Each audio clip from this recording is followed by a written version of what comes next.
Señores, entramos a nuestra entrevista central con el politólogo, dirigente del Partido Cívico Renovador, secretario de Asuntos Internacionales, además de presidente de los Frentes de Masa, nuestro buen amigo Juan Belén Gustavo. Con él, de verdad que al tiempo de saludarlo, vamos a comprometerlo para que nos asista de forma, digamos, más frecuente, porque es bueno tener invitados que tengan que decir. Bienvenido. Bien, hermano.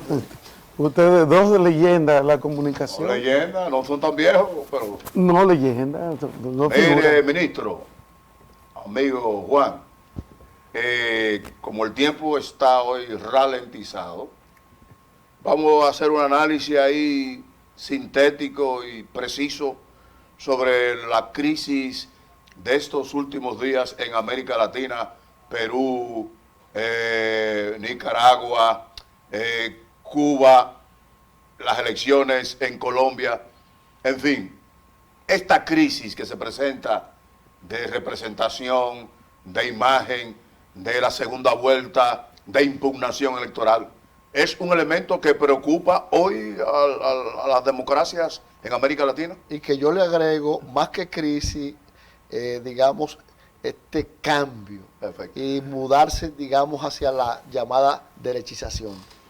Sí, primero saludarlos. Dos amigos a quien le tengo muchos afectos. Yo no sé si tú sabías que a Ramón yo lo conocí cuando tenía 14 años en la iglesia pentecostal, ¿verdad? Ramón Monte de los Olivos. Está viejo, Ramón, Sí. ya.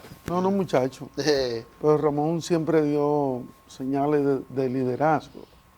Muy joven con la Campo Bianco, esos muchachos Ya. que hoy son líderes donde quiera que están.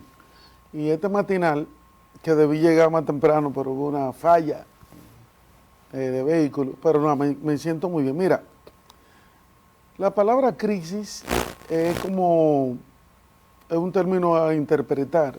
Más que una crisis, yo lo que veo que el mundo va marcando tendencia temporal. Un momento cuando Hugo Chávez estaba potencializado con el tema del petróleo por encima, Petroecuador, el petróleo de Sudamérica, la izquierda, o todos aquellos que se identificaron, porque el tema de izquierda y derecha es un tema más profundo desde el punto de vista ideológico, ¿verdad? Ahora bien, desde el punto de vista de tendencia, muchos se montaron en esa ola porque había pingüe beneficio, había El aura petrolera. el aura. De hecho, cuando viene esa ola, yo estoy en Ecuador, en una función diplomática, y vi a Lucio Gutiérrez, vi luego, Rafael Correa, que éramos amigos antes de él imaginarse que iba a ser presidente. Llegó a la presidencia, luego llego a Uruguay también en una función diplomática y veo con Pepe Mujica, que era senador a la sazón. Cuando yo llego, iba una Vespa al Congreso, fui a su casa, a la chacra, lo conocí, nunca me imaginé que ya era un perfil presidencial por la edad. Entonces, esa ola, que no era una ola... Usted tuvo, puede, sin interrumpir su narrativa, digamos, envuelto en la solución, en una crisis, un expresidente. ¿Cuál fue? Sí, Gustavo Noboa, que era contra la ultraderecha. Ajá. El expresidente Gustavo Noboa, quien agarra a Ecuador con una crisis económica, un corralito parecido al de Argentina, y llega de vice a la presidencia porque Ecuador ha sido muy estable dentro de la inestabilidad. Por ejemplo, presidentes que yo saludé, que conozco, que fuimos amigos, muchos que hoy son expresidentes, exceptuando Gustavo Noboa, el doctor Gustavo Noboa, que falleció el año pasado. Padre del ahora. No, nada. El Noboa que está ahora, hijo de Noboa Pontón, un empresario del tema de la bananero, y no tiene ningún tipo de encuentro familiar. vínculo, no. Entonces, cuando yo llego a Ecuador, que Ecuador tiene una crisis económica, ahí llega, a quien Ramón hace referencia, el doctor Gustavo Noboa Bejarano, un hombre que su padre fue presidente de la República, fue alcalde de Guayaquil, rector de la Universidad de Guayaquil, de la Universidad Católica, un hombre con una ascendencia, y cuando entrega el poder justamente al coronel Lucio Gutiérrez, también mi amigo, o mis amigos, porque en el tema del asilo ahí hizo unas acciones que rompió la amistad, y también traigo al presidente, a amigo de Hipólito Mejía, porque hay que reconocer, Hipólito Mejía es un hombre solidario. Solidario, ¿verdad?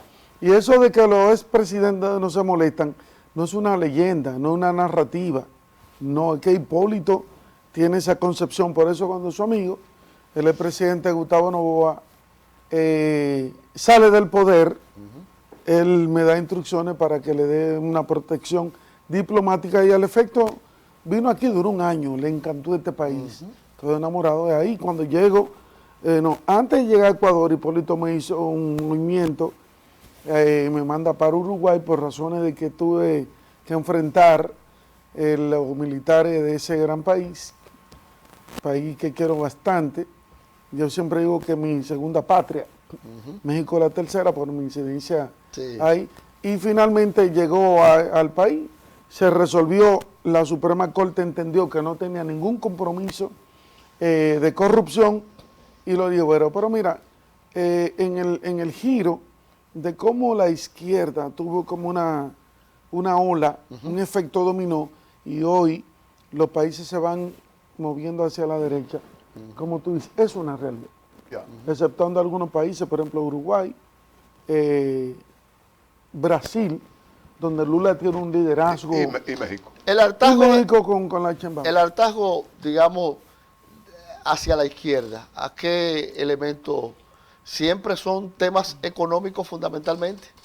Lo que pasa es que el modelo de la izquierda, o sea, su receta, a decir la verdad, no ha funcionado. Yo estuve En la praxis es así. En la praxis es así. En Cuba, yo le voy a ser honesto, hasta que no cambien ese modelo, he ido varias veces, con invitaciones de Estado. Sí. O sea, no que soy un turista que fue. No es un pasacantano. No. A una actividad que se llama Para el Equilibrio del Mundo, Díaz Canel, lo conozco, a Raúl, conozco a los intelectuales, Katiuska Blanco, que escribió Los Héroes del Tiempo, una narrativa de que Fidel sale de México, con los muchachos que hicieron la revolución. También estuve en Venezuela, ese es un par Chávez. No, ya estaba maduro. Okay. Pero en asuntos de gobierno, y le voy a ser honesto, lo que pasa ahí es increíble. Una persona, un profesional, y también voy mucho por razones académicas, como voy a México, un profesional gana $40. Pues un cirujano, como México, brillante. Entonces, lo que gana un médico en 30 días, se lo gana una jinetera en segundo. O sea, una meretriz. Sí. Entonces, hay una Yo estuve allá también. Yo estuve allá. En esa 10 días. semblanza. No, en Cuba, en La Habana, tuve 10 días. Cuando era diputado. En la parte académica. Sí. Claro. Entonces, esa pobreza oculta, que muchas veces, y tú lo sabes, los niveles de pobreza que se vive ahí, o sea, no se explica aquí. Nosotros fuimos con unos militares de alta graduación y nos asignaron un vehículo de hace 100 años. Vehículo que era un Mercedes-Benz con un motor de Datsun. Es una cosa increíble. Belén, bueno, vamos, porque ya nos quedan minutos. Vamos a aterrizar.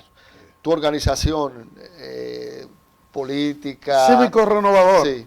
El general Zorrillo Zuna. Bueno, nosotros estamos en la Dirección General de Desarrollo Fronterizo, que dicho sea de paso, Ramón, no sé por qué ustedes no han pasado por allá. Ya. Señor Burgo Gómez, un gran amigo personal, también de Zorrilla. Burgo Gómez fue guardia No, ya usted será un habituero. Sí. Burgo Para- Gómez fue guardia en su Sí, primera claro, etapa. claro. Y ahí Ha conoció a estado Zorrilla. mucho, Zorrilla, ha estado mucho cuando nos reuníamos aquí, muy aquí en el edificio No, del y doctor Burgo se Gómez. siguen reuniendo. Perfecto. Con asiento en Banito, Burgo Gómez, ahí conoció a Zorrilla. Ahí estamos nosotros como resultado de la alianza que se mantiene. Belén, la verdad que el panorama, sobre todo distinto en función de la iniciativa del presidente de la República, de asumir, digamos, el candado, de tener el tema de la revolución, de la reelección, que de hecho yo pienso que abre la compuerta del relevo. En ese sentido, ¿tú sientes cuál es tu lectura del panorama en este momento? Mira, al presidente le han hecho crítica en ambiente privado. Como un hombre joven, un hombre que está en el top 5 de los presidentes con más prestigio de América Latina, creo que Bukele, otro más lo supera. ¿Cómo le pone un candado a la Constitución? Ya ese candado estaba puesto. Pero el presidente, justamente para que los aduladores no lo vayan a... Que eso es lo que pasa con los presidentes. Que en el círculo cerrado, par de amigos que le está yendo muy bien, presidente, mire usted, ¿cómo cierra? Ahí nosotros tenemos un congreso favorable, una decisión mecánica, automática, le permite a usted modificar la Constitución a los fines de que usted se reelige y gana con 100, 70, 80. Pero el presidente es un hombre que tiene un concepto de la historia y le puso ese candado para que no haya... Por eso aquí no hay crisis. Perfecto. Diputado, mire, Sí. Por si cierto, ese que candado estuviera abierto hoy, tuviera una crisis. Un pan de atacando. por lo menos en el partido oficial. No, quítale el oficial. Tuviera a la oposición unificada Sí. diciendo que la Constitución no se modifica, lo que le pasó justamente sí. a Danilo antes de que Pompeo lo llamara. Haciendo la reconstrucción de la pregunta de Ramón, hoy el cuadro nuestro, la temperatura, hoy podría decirse que se necesita imperativamente las fuerzas emergentes, los 38, 40 partidos y movimientos para llegar a grandes acuerdos y generar una solución electoral. El primero que está consciente de eso es el presidente Luis. Sin una alianza parecida a la que se armó en el proceso anterior, no hay posibilidad. ¿Por qué? Porque justamente el no al lugar de Gonzalo Castillo, el hecho de que a Gonzalo Castillo se le hayan resuelto algunos temas que tenía con los norteamericanos, el tema de su visa, el tema complicado de una complicación desde el punto de vista penal, eso insofato cambió el escenario. Increíblemente, quien más ha salido perdiendo en esto es Leonel Fernández, porque tengo que reconocer, Leonel iba en una ascendente increíble. O sea, de hecho, las encuestas no reflejaban. Se le atribuye una manifestación de maniobra toda esa situación que favorece al penco. No, son momentos. Y ni siquiera eso no fue de que arreglo, que si libero a él, no, porque ahora mismo el presidente de la República, que por primera vez en la historia democrática, un presidente no tiene esa llamadita que le da, no, lo de Luis ha sido correcto. Ministerio Público, la justicia independiente, pero son situaciones que se dan, ese derrame porque es lo mismo, la Fuerza del Pueblo y el PLD son gente que tienen el mismo origen, pero esa hemorragia con la salida del penco no solamente se detuvo, sino que hay una tendencia que lo dice Omar y lo dijo Leonel en un audio, preocupante. Se dice que más de un 15% de gente con incidencia, como Ivana, de allá de Puerto Plata, donde yo tengo mi residencia, con ese liderazgo, técnicamente la Fuerza del Pueblo en Puerto Plata no tiene nada como Rafaelito en Pedernales. Y le puedo decir muchísimo, pero el tiempo no da. Increíblemente, ya la Fuerza del Pueblo no es posibilidad. Porque Danilo se fortalece el PLD, se para la hemorragia, que es por donde puede brevar de esa fuente nutricia la Fuerza del Pueblo, y se le pone una curita, un parcho, una venda, un torniquete, y no hay forma de que tenga un crecimiento. Juan Belén, Gustavo, la verdad es que hablar con usted siento que es de provecho, es una buena inversión, sobre todo la gente que nos dispensa su atención cada mañana. Ya vamos a tenerlo por acá para que nos hable de la labor. Formalízalo, Sí. para que sea un convenio. Perfecto, perfecto. Sí. Y no de Estados Unidos, Irán. No, estará con nosotros. Además, el tema fronterizo, para... con la responsabilidad del general. Claro. Estamos en cooperación internacional. Sí. Actualmente tenemos convenio con la Unión Europea. Estamos manejando unos fondos que se llaman FIEN, que son unos fondos de España, de Renault de España, para impulsar las empresas españolas justamente. Estamos actualmente trabajando con el Ministerio de la Presidencia, con la viceministra Olaya Dotel, el Ministerio de Salud y el Servicio Nacional de Salud, para nosotros, la franja fronteriza que tiene 400 kilómetros, dotarla de clínica móvil para que todos los dominicanos que viven en la parte más recóndita no tengan que venir aquí a Santo Domingo para tener respuesta de salud. En ese tema estamos justamente ahora involucrados. Perfecto. Muchísimas gracias. Señores, nosotros de esta manera hemos llegado a la parte última de esta revista informativa Matinal 51, que es una presentación del Grupo Burgos Multimedia. Mañana, cuando sean las 7, con el favor de Dios, estamos con ustedes. Feliz resto del día.